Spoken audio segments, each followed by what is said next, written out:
There is nothing you need to do now, nothing you need to solve, and nothing you need to be except for precisely what you are right here in this moment.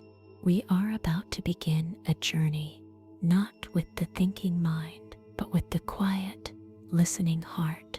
Welcome to this quiet space, this gentle harbor on the edge of the waking world. We will explore 30 questions, 30 ancient puzzles that have no answers. Let it try, and then gently let it go. Your mind will try to grasp them, to solve them. That is its nature, like releasing a bird from your hand and watching it fly into a vast, open sky. Let us begin with the first 10 koans on the sensory and tangible that have no earthly answer. There is no destination here. There is only the gentle act of letting go, the sound of one hand. Let us begin with a question of sound and of silence. A Zen master, Hakuin, was asked by a student, what is the sound of one hand clapping? 2 hands clap, and there is a sound. What is the sound of one hand? Do not try to answer. Simply listen. Hold up one hand in your mind's eye. See its shape, the lines on the palm, the gentle curve of the fingers. This single hand holds the potential for a sound, but it is not making one. It is resting in perfect, silent stillness. The sound of one hand is the silence that holds all sound. It is the stillness that holds all movement. It is the vast, quiet space from which all things arise and to which all things return. Can you hear it now? This perfect, peaceful silence. This is the sound of one hand. Rest in it, Joshu's dog. Now, let us consider a simple question with a simple and impossible answer. A monk once asked the master Joshu, does a dog have Buddha nature? This is like asking, does a dog have a soul? Does a dog have a divine spark? Joshu replied with a single word, mu. In Japanese, this word can mean no, or not, or not, or not. But Joshu's mu was not a simple answer. It was a gate. Let the word me echo in your mind. Mu. It is not the word no. It is a sound of vast, open emptiness.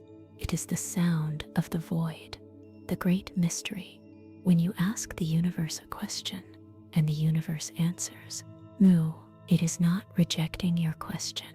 It is inviting you to let the question dissolve, to let go of the need for a yes or a no, and to simply rest in the vast, open, peaceful emptiness of not knowing. Breathe in, and as you breathe out, let the sound of ma carry away all your questions, all your thoughts. Mu, mu, your original face. Let us now ask a question about you, not the you of today, but the you. The koan is this: what did your original face look like before your parents were born? Let this question guide you on a journey backward in time. First, let go of the face you see in the mirror today. Let it dissolve. Let go of the face you had as a child, as a baby. Let it fade. You are now in a place before your own birth, a place of pure potential. But the koan asks us to go deeper. Before your parents were born, before their parents were born, let the entire chain of your ancestry dissolve behind you like footprints washing away on a sandy shore. What is left when your body is gone, when your name is gone, when your family is gone, when your history is gone? What is this awareness that is listening to my voice right now? It has no age, no gender, no face. It is the silent witnessing presence that has been here all along. Your original face is no face at all. It is the clear, open, peaceful awareness that is looking out from behind your eyes right now. Can you feel it? This faceless, timeless, original you. A cup of tea. Let us now visit a master and receive a teaching in a cup. A scholar came to a Zen master, full of his own ideas and opinions and questions. He talked, and as he talked, the master began to pour tea into his cup. The tea filled the cup, and then it began to overflow, spilling onto the saucer and onto the table. The scholar cried out, "Stop! The cup is full. It can't hold any more." The master replied, "Like this cup, you are full of your own opinions and speculations. How can I show you Zen unless you first empty your cup? Feel your own mind now. As this cup, feel all the thoughts of the day, the worries, the plans, the memories, filling it to the brim. And now, gently, lovingly, begin to pour them out. Let the worries about tomorrow spill onto the floor and dissolve. Let the memories of yesterday pour out and fade away. Let every thought, every opinion, every idea empty itself out until your cup, your mind, is empty. Feel the quiet, peaceful spaciousness of an empty mind. It is not a void. It is a space of pure potential, ready to receive whatever this moment has to offer, without judgment, without resistance. Rest in your beautiful, empty cup, the flag and the wind. Let us now watch a simple scene and ask a simple question. Two monks were arguing about a flag flapping in the wind. One said, "The flag is moving." The other said, "The wind is moving." The master, Huineng, happened to be passing by. He said to them, "It is not the flag that moves. It is not the wind that moves. It is your mind that moves." Imagine this scene now. See the flag, hear the wind, feel the argument, the need to be right. One thought says, "The flag is moving." Another thought says, "The wind is moving." But what is aware of both thoughts? What is aware of the flag and the wind? It is your own mind, your own consciousness. The world appears, and your mind creates a story about it, a story of cause and effect. But what if you just let go of the story and simply watch the flag, watch the wind, watch the thoughts as they all arise and pass away in the vast open space of your awareness. Nothing is moving except the dance of perception itself. Rest as the silent witness to the dance, the moon in the water. Let us now gaze at a perfect reflection. A monk asked the master, "How can I find the truth?" The master said, "The truth is like the moon reflected in a pool of water." "Do I try to catch the reflection?" asked the monk. "No," said the master. "Do not disturb the water, and the moon will be there." Imagine a perfectly still, dark pool of water on a clear night, and in it a perfect silver reflection of the full moon. It is beautiful. It is serene. It is complete. Your mind may want to reach in, to grasp the moon, to possess its beauty. But you know, if you touch the water, the image will shatter into 1,000 shimmering pieces.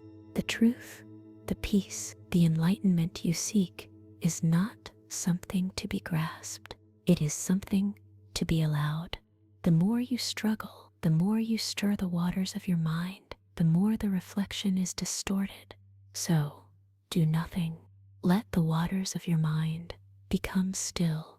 Let the thoughts settle like silt at the bottom of the pond. And then, without any effort, the moon of your own true nature will appear. It has been there all along, waiting for you to become still enough to see it. Gutei's finger. Let us now contemplate a single, simple gesture. The master Gutei, whenever he was asked about the nature of Zen, would simply raise one finger. That was his entire sermon, his entire library of scripture. Just one finger. A young boy who attended the master began to imitate him. When people asked the boy what he was learning, he too would just raise one finger. Gutei heard about this, and one day he called the boy to him. He asked the boy about Zen, and the boy proudly raised his finger. In that instant, Gutei took a knife and cut the boy's finger off. The boy cried out in pain and ran away, but Gutei called him back. As the boy turned, his face stained with tears, Gutei simply raised his own finger, and in that moment, the boy was enlightened. Do not dwell on the pain of this story. Focus on the question. When the boy's finger was gone, what was left? When the symbol is taken away, what remains? The truth is not in the finger. The truth is not in the symbol, the word, the teaching. The truth is what the finger is pointing to. It is pointing to this very moment, to this very reality. It is pointing to you. You do not need the finger. You are already what you are looking for, the cypress tree in the garden. Let us now take a walk in a garden. A monk asked the master Zhaozhou, what is the meaning of the Bodhidharma coming from the West? This was a famous question, a way of asking, what is the ultimate truth of Zen? Zhaozhou did not give a philosophical answer. He simply replied, the cypress tree in the garden. The monk was confused. He was asking for the highest, most profound truth, and the master pointed to a common tree, but that was the teaching. Your mind is searching for a secret, a profound concept, something distant and holy, but the truth is right here. It is the feeling of the breath entering your body. It is the sound of my voice in your ears. It is the simple, undeniable reality of this present moment. The ultimate truth is the cypress tree in the garden. It is the most ordinary and therefore the most profound thing you can experience. Stop searching and simply arrive here. 3 pounds of flax. Let us now weigh the truth. A monk asked the master, Dongshan, what is Buddha? He was asking, what is the ultimate? What is the divine? What is enlightenment? Dongshan replied, 3 pounds of flax. Again, the monk was searching for the sacred, and the master gave him the mundane. Not a scripture, not a prayer, not a heavenly vision, just 3 pounds of flax, the ordinary stuff of the world, used for making linen. The teaching is the same. The divine is not separate from the ordinary. The sacred is not hidden from the everyday. God is not in a distant heaven. God is in the 3 pounds of flax. The kingdom of heaven is in the cypress tree in the garden. Your enlightenment is in the feeling of your own heartbeat. There is no separation. There is nothing to seek, nothing to find. It is all already here. The holy is hiding in plain sight, the stone mind. Let us end this part of our journey with a question of stone and of mind. A student asked the master, a great stone is in the world. Is it inside your mind or outside your mind? The master replied, the student of Zen who carries such a stone in his mind must find it very heavy. Feel this now. Imagine a great, heavy stone. Your thinking mind immediately asks, is it real or is it a thought? Is it outside or inside? This is the dualistic mind. creating a problem, a separation, and the problem, the question itself, becomes a heavy stone that you carry. The master's answer is a gentle invitation to put the stone down. Let go of the question. Let go of the need to categorize, to label, to divide the world into insides and outsides, the mind and matter. What if there is no difference? What if the stone and the mind that perceives the stone are part of the same, single, unified reality? There is no stone to carry. There is only this moment, unfolding perfectly. Put down all your heavy questions. Put down all your heavy thoughts, and feel the lightness of just being here, now, empty and free. With the next 10 koans on the deeply paradoxical and ethereal that have no earthly answer, we have walked through the garden of the senses. We have seen the truth in a cypress tree and in 3 pounds of flax. We have learned to put down the heavy stone of the thinking mind. Now, let us take a step deeper into a quieter, more subtle realm. We will leave the world of things and enter the world of ideas. The koans become less about what you can see and more about how you see. Do not be discouraged if the mind feels lost here. To be lost is the first step to being found. Let go and let us continue. Every day is a good day. Let us begin with the weather of our own hearts. The master Anman once asked his monks, I do not ask you about the days before the 15th of the month, but what about the days after the 15th? Come and give me a word about them. No one could answer. So Anman answered for them. Every day is a good day. Let this phrase settle in your mind. Every day is a good day. Your mind may immediately rebel. It may bring up memories of difficult days, of painful days, of painful days, of sad days. It will say, that is not true. Some days are bad. But this is the mind creating labels, judgments, stories. Let go of the stories and feel the truth behind the words. The rain is not good or bad. It simply rains. The sun is not good or bad. It simply shines. A difficult feeling, a painful memory is not good or bad. It is simply an experience passing through you like a cloud in the sky. To say every day is a good day is to find a place of perfect peace within yourself that is untouched by the weather of the world or the weather of your own heart. It is to accept this moment exactly as it is, without judgment, without resistance. Can you feel that place now? That quiet stillness within you that is watching the good days and the bad days with the same calm and loving presence. Rest there in the place where every day is simply the day, and that is enough. The gateless gate. Now, let us approach the entrance to enlightenment. The great collection of koans is called the Gateless Gate. The name itself is a koan. Imagine you have traveled for years seeking the gate to the great temple of truth, and you finally arrive. But as you look, you see there is no gate. There is no wall, no door, no barrier of any kind. The temple is a vast, open field stretching to the horizon in every direction. You have been searching for a gate, but you were standing in the temple all along.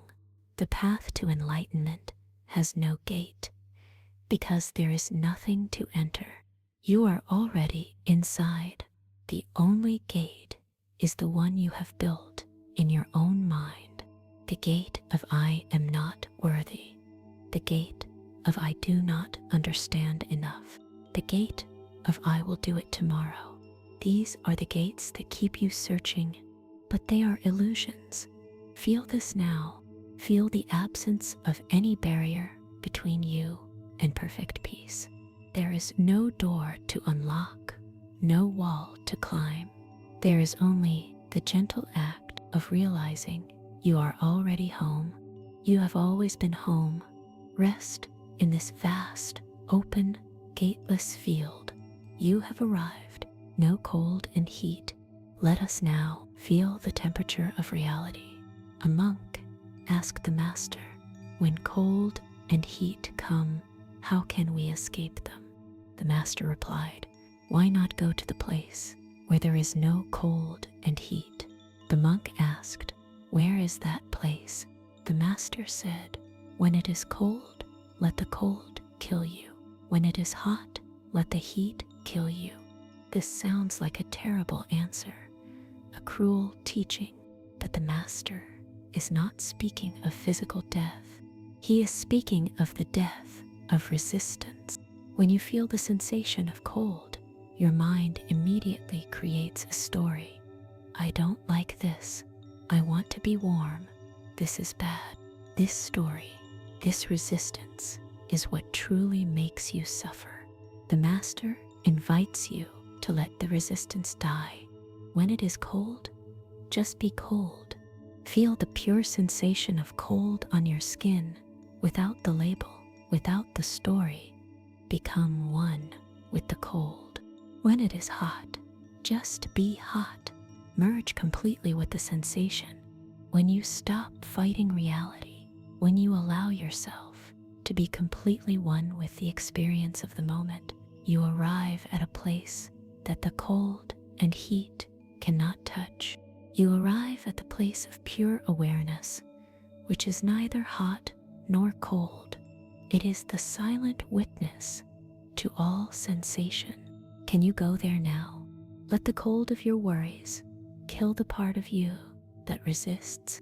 Let the heat of your desires kill the part of you that clings, and find the peace that lies beyond all opposites. Where do you go from the top of a 100-foot pole? Let us now climb to the very height of our ambition. A master said, a man is sitting on top of a 100-foot pole. He is not enlightened, but he is close. How does he take the final step? Imagine yourself there now. You have climbed so high. You have meditated.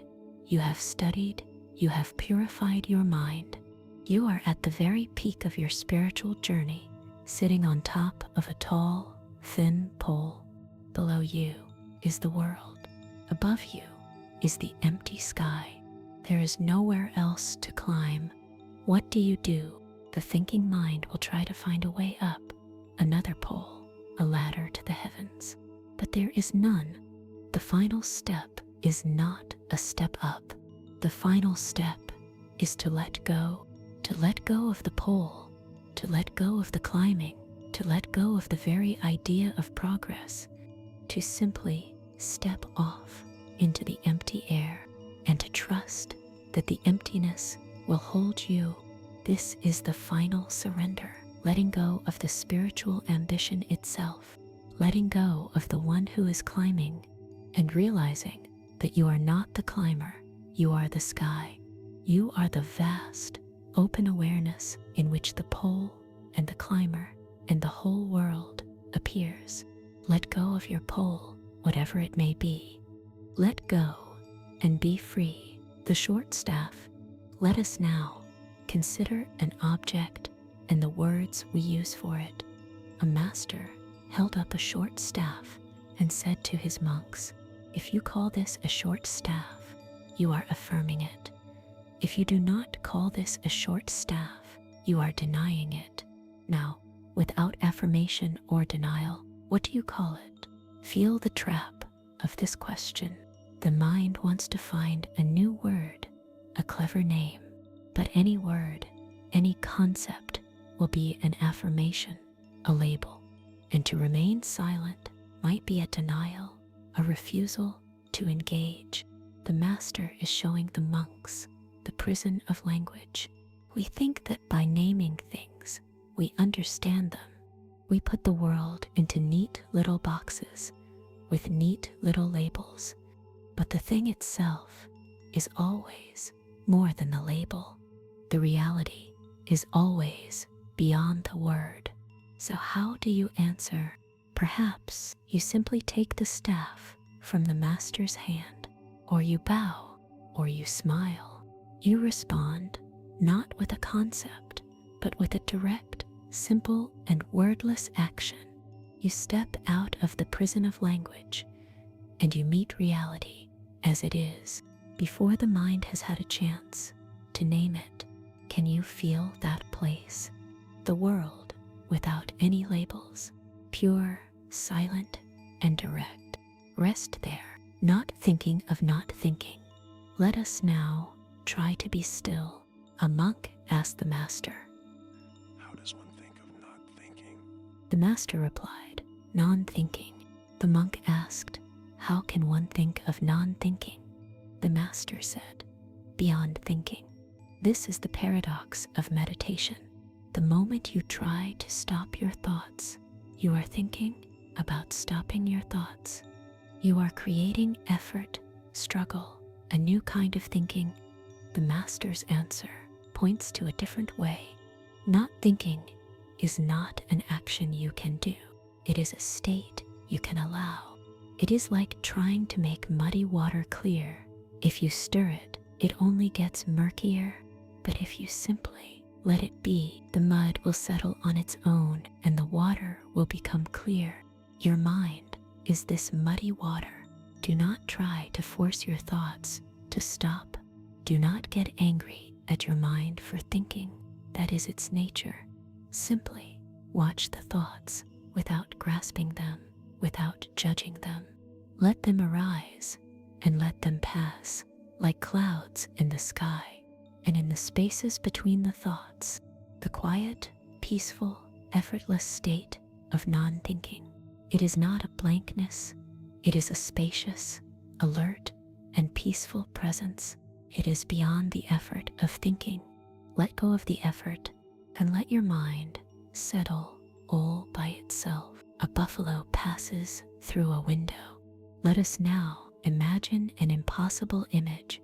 A master said, "Imagine a buffalo passing through a window. Its head passes through, its horns pass through, its body passes through, its four legs pass through, but for some reason, its tail cannot pass through. Why not? This is a strange and beautiful koan. The buffalo represents your entire being, your consciousness on its journey to liberation. You have let go of your ego, the head. You have let go of your attachments, the body. You have let go of your worldly actions.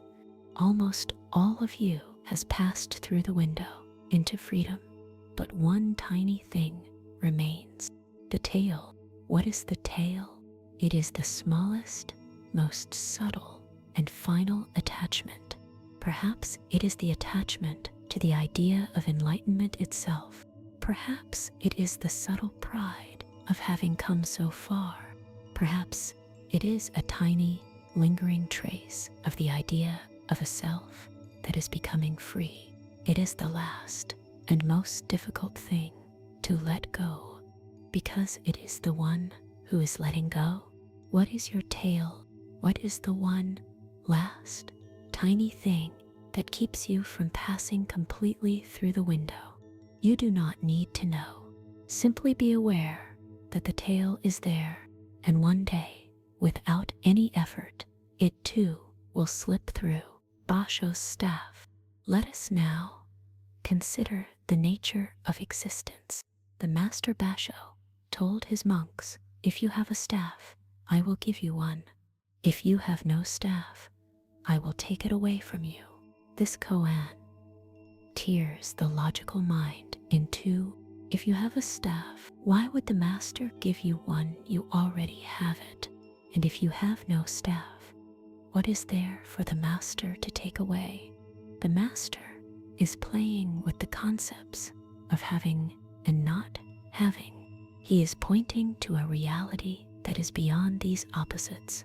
The person who clings to their staff, who says, "This is mine," I have it, is trapped in the idea of possession. To them, the master gives a staff to show them the emptiness of having more. The person who clings to their emptiness, who says, I have nothing, I am free from all things, is trapped in the idea of non-possession, which is just another kind of possession. From them, the master takes away their nothing to show them that they are still holding on to a concept. The true way is to neither grasp nor reject, to simply have the staff when you have it, and to not have it when you do not, without any story, without any attachment. Can you feel this freedom? The freedom that is not dependent on having or not having, the peace that exists beyond both, the value of nothing. Let us now find the treasure in emptiness. The philosopher Lao Tzu wrote, we join spokes together in a wheel, but it is the center hole that makes the wagon move. We shape clay into a pot, but it is the emptiness inside that holds whatever we want. We hammer wood for a house, but it is the inner space that makes it livable. We work with being, but non-being is what we use. Let your mind rest on this profound and simple truth. We are always focused on the solid, the tangible, the something, but the value, the usefulness, often comes from the nothing, the empty space. The silence between musical notes is what creates the melody. The empty space on a page is what allows the words to be read. The emptiness in your lungs after you exhale is what allows the next life-giving breath to enter. Do not be afraid of the empty spaces in your life, the moments of not knowing, the periods of quiet waiting, the feeling of emptiness. These are not voids to be feared. They are sacred spaces of pure potential. It is in the emptiness that new things can arise. It is in the silence that you can hear the truth. Rest now in the beautiful, useful, and creative power of nothingness. Let yourself be the empty cup, the silent space, the open door, ready and waiting, returning to the marketplace. Let us end this part of our journey by coming home. There is an old Zen story told in a series of 10 pictures called the 10 Bulls. It shows the journey of a seeker, finding the wild bull of his own true nature, taming it and riding it home. In the final pictures, the seeker has become enlightened. The self and the bull are gone. There is only perfect, empty oneness. But the story does not end there. There is one last picture. It is called Returning to the Marketplace. It shows the enlightened master back in the village with a big belly and a happy smile. He is carrying a gourd of wine and a bag of gifts. He is playing with the children. He is talking with the shopkeepers. He is completely ordinary, completely human, radiating a simple, unassuming, and profound joy. The ultimate enlightenment is not to remain on the mountaintop in a state of perfect, empty bliss. The final step is to return to the world, to bring the peace of the mountaintop into the chaos of the marketplace, to see the sacred in the most ordinary of lives, to help others, not by preaching, but by simply being a presence of love and of peace. Your journey is not about escaping the world. It is about learning to live in it with a free and open heart. So as you drift towards sleep, know that you are returning to the marketplace, your own life, your family, your work, your world. This is the place of your true practice. This is the temple, and you are the gentle, smiling master returning home. With the next 10 koans on the great silence that have no earthly answer, We have returned from the marketplace with a quiet smile and an open heart. We have walked the paths of the senses and the mind. Now we must take the final journey, a journey into the formless, the nameless, the pure mystery. These final koans are not meant to be understood at all. They are like mist. They have no shape to hold. They are designed to be the final lullaby for the thinking mind. Do not try to follow, simply float. Let the words wash over you and carry you into the great, silent, and peaceful void. Let us begin the final letting go, the true man of no rank. Let us now search for the one who is listening. The Master Rinzai once said to his monks, in this lump of red flesh, there is a true man of no rank. He is always going in and out of the portals of your face. Look, look, imagine this now. This body, this lump of red flesh, is a house, and inside this house lives a resident, the true man of no rank. This resident has no title, no name, no job, no history, no gender, no age. It holds no rank because it is beyond all categories. It is the pure, formless awareness that is looking out through your eyes right now. It is the silent witness that hears these words. It is always here, always present. You have been searching the world for truth, but the one who is searching is the truth itself. Rinzai says, look, look. He is not telling you to look outside. He is inviting you to look inward and recognize this quiet, formless, ever-present guest. Can you feel him? This true one of no rank. It is the most intimate and most mysterious part of you. It is you before you were you. Rest as this one, killing the Buddha. Let us now consider the ultimate act of letting go. A famous Zen saying goes, if you meet the Buddha on the road, kill him. This is a shocking phrase, violent and deeply confusing. Why would you kill the very symbol of enlightenment? But the Buddha is not a person. The Buddha is a concept, an idea, an ideal that you are holding in your mind. As long as you are searching for a Buddha outside of yourself, you will never find him.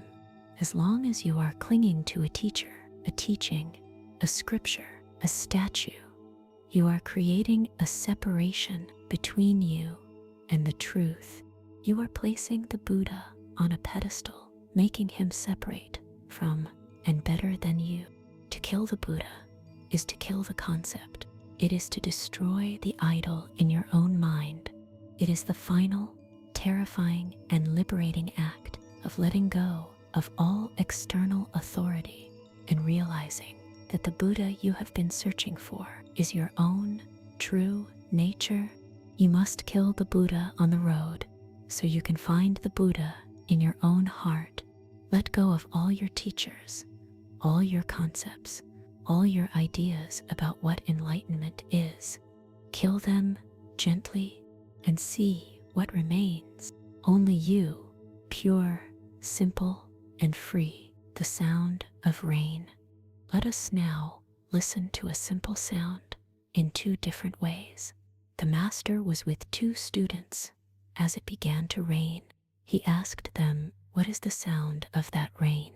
The first student said, it is the sound of drops of water striking the ground, a physical phenomenon. The second student said, it is the sound of my own mind interpreting sensory data. The master then asked, and if there were no mind and no rain, what sound would there be? Let this question dissolve the world.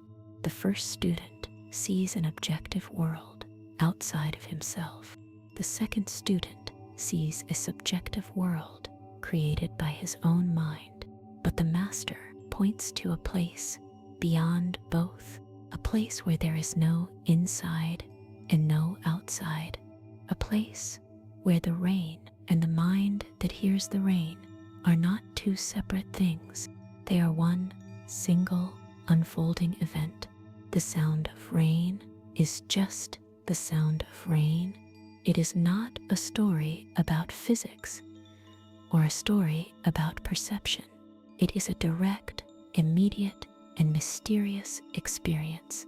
What is the sound when there is no you to hear it and no rain to be heard?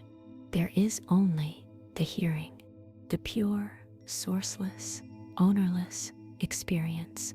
Can you feel this? The world, not as a thing or a thought, but as a single, seamless, and mysterious happening. Rest in the happening, the first principle. Let us now try to speak of the unspeakable. A student asked the master, "What is the first principle?"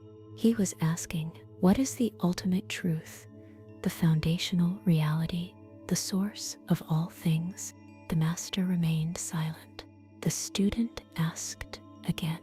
The master said, "If I were to tell you, it would become the second principle." Let the profound wisdom of this wash over you.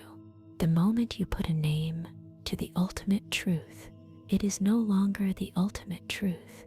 It is now a concept, a word, a pointer. The true source, the first principle, is that which exists before all words, before all concepts. It is the silent, living mystery from which all thoughts arise. To name it is to limit it, to reduce it, to make it smaller than it is. The master's silence was the perfect answer. His silence was the first principle in action. It was a direct transmission of the truth that cannot be spoken. So do not try to grasp it with your mind. Your mind can only ever know the second principle, the world of names and forms. The first principle can only be known through silence, through letting go of all your ideas, all your definitions, even your idea of gods or truth, and simply resting in the quiet, living, and unknowable mystery that you are. Be the silence, not the word. The wild fox. Let us now listen to a story of a very old question. A long time ago, a spiritual teacher was asked by his student, "Does an enlightened person fall under the law of cause and effect?" The teacher answered, "No, an enlightened person is not subject to cause and effect." Because of this wrong answer, this subtle error, the teacher was reborn for 500 lifetimes as a wild fox. Finally, he appeared in human form to the master Beishang and asked the same question. Does an enlightened person fall under the law of cause and effect? Beishang answered, an enlightened person is one with the law of cause and effect. And upon hearing this, the old teacher, the wild fox, was liberated. What is the difference? To say one is not subject to is to create a separation, an ego, a special self that stands apart from the universe and its laws. This is a subtle form of pride, and it trapped the fox for centuries. To say one is one with is to accept reality completely. The enlightened person does not escape the world. They merge with it. They do not float above the law of karma. They embody it perfectly, responding to every cause with a pure and selfless effect. They do not resist the flow of the river. They become the flow of the river. Let go of the desire to be special, to be separate, to be immune. The greatest freedom is found not in escaping the world, but in becoming completely and totally one with it, walking, sitting, lying down. Let us now observe our own simple actions. A monk asked the master, "What is the path?" The master said, "Everyday mind is the path." The monk asked, "How can I accord with it?" The master said, "When you try to accord with it, you deviate from it. The monk asked, "If I don't try, how can I know it is the path?" The master replied, "The path does not belong to the perceptible world, nor to the imperceptible. Knowing is delusion, not knowing is confusion. If you want to reach the true path beyond doubt, put yourself in the same state of freedom as the sky. You will find it is empty and clear." This is a deep and subtle teaching. You are trying to do something to be spiritual, to achieve a state, but the path is just your ordinary mind, your ordinary life. When you are walking, just walk. When you are sitting, just sit. When you are lying here, just lie here. The moment you think, "Am I doing this right? Am I being spiritual enough?" you have already left the path. The path is not a thought. It is a state of being. It is the silent awareness that is present whether you are walking or sitting or lying down. It is as vast and as clear and as empty as the sky. The clouds of your actions and your thoughts pass through it, but they do not stain it. Rest as the sky and let the clouds do as they will. The end of the world. Let us now face the great dissolution. A student asked, "The great fire at the end of the Kalpa will destroy the entire universe. I wonder, will that be destroyed or not?" He is asking, when everything is gone, when the stars have burned out and the planets have turned to dust and the whole universe has ended, what remains? Is there one thing that is indestructible? The master replied, "It will be destroyed." The student, shocked, asked, "If that is so, will it follow the others and be gone?" The master said, "It will follow the others and be gone." This is the ultimate koan of letting go. Your mind wants to find one thing to hold on to, one final refuge: the soul, God, consciousness, the indestructible self. You think everything else may disappear, but that will remain. But the master takes even this last comfort away. He says, even that will be destroyed. You must let go of everything, everything you can name, everything you can imagine. Let go of the universe, let go of God, let go of your own soul. Let it all be destroyed. And what is left? When there is nothing left to hold on to, nothing, and in that perfect, absolute, and terrifying nothingness, you will find a peace that cannot be destroyed, because it was never born. It is the peace that was here before the universe began, and will be here after it is gone, before the first word. Let us now go back to the very beginning. Not the beginning of the universe, but the beginning of thought. The koan is simple. Before the first word is spoken, what is there? Imagine the silence in your mind right now, a perfect, still, and silent space. And then a thought arises, a word, an image. But what about the moment just before that? The moment of pure, pregnant silence, the space from which the word was born. That is the source. That is the first principle. That is the original face. We spend our lives lost in the world of words, the world of thoughts. The second principle. We have forgotten the profound creative power of the silence from which they come. Can you go there now? Can you rest in the moment before the next thought?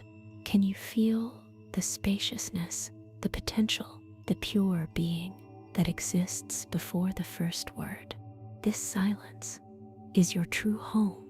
It is the mind of God before the command, "Let there be light." It is you before you thought, "I am."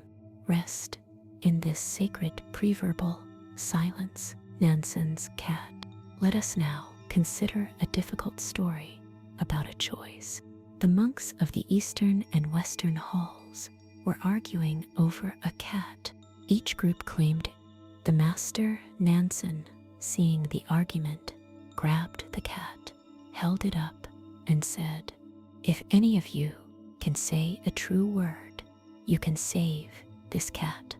No one could speak, so Nansen cut the cat in two. Later that evening, Nansen's favorite student, Joshu, returned. Nansen told him what had happened. Joshu said nothing. He simply took off his sandals, placed them on his head, and walked out of the room. Nansen said, "If only you had been here, you could have saved the cat." This is a koan that disturbs our sense of morality.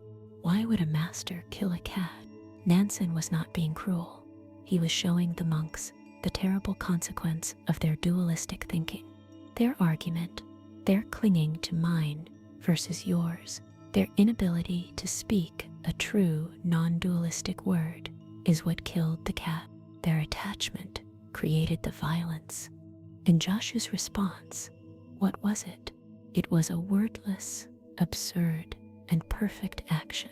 By putting his dirty sandals on his head, he turned the world upside down. He stepped completely outside the rational argument, outside the concepts of right and wrong, value and worthlessness. He showed a reality that was beyond their dualistic minds. This koan asks us to let go of our rigid judgments, our clinging to what is right, and to find the freedom and the compassion that lies in turning our world upside down. The goose in the bottle. And now, our final koan, a final gentle puzzle for the sleeping mind. A master asked his student, a man raises a goose in a bottle. The goose grows larger and larger until it can no longer fit through the neck of the bottle. The man does not want to break the bottle, and he does not want to harm the goose. How does he get the goose out? Let your mind play with this. The bottle is your life, your circumstances, your problems. The goose is your true self, your spirit, your awareness, and you feel trapped. You feel that your spirit is too big for the small bottle of your life. You do not want to shatter your life, and you do not want to harm your spirit. So how do you get it out? The mind will search for a clever trick, a physical solution, but the answer is simpler and more profound. The student in the story, after thinking for a moment, clapped his hands loudly and shouted, "Master." The master replied, "Yes." The student said, "There, it's out." The goose was never in the bottle. The problem was never real. It was a story, a concept, a trick of the mind. You feel trapped only because you believe you are in a bottle. The moment you realize that your true self, your awareness, was never confined, never trapped, the moment you hear the master's call and respond from your true nature, you are free. The bottle is gone because it was never there. You are already out. You have always been out.